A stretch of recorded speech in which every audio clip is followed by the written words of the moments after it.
Nga Mensa e Burgu drejtonte bandën e tij, kush është Mondi, kriminali shqiptar që po tërbon autoritetet greke.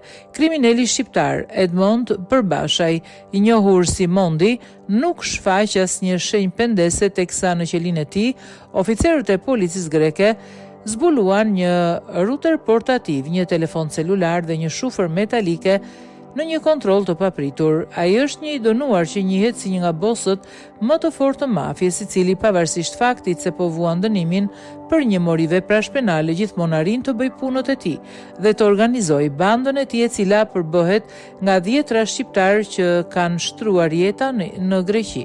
Edhe në izolim Mondi do të gjejë një mënyrë për të pasur një celular dhe drogë në duar, tha një zyrtar i lartë i FBI-s greke, duke komentuar kontrollin e qelisë së tij.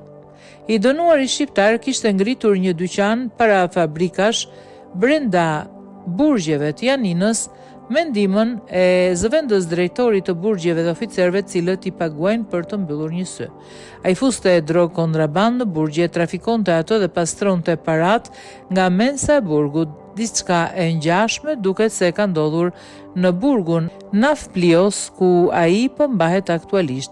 Sigurisht ai ka kaluar në për shumicën e burgjeve të Greqisë, ku çdo herë ja del dhe vazhdon aktivitetin e tij profesional.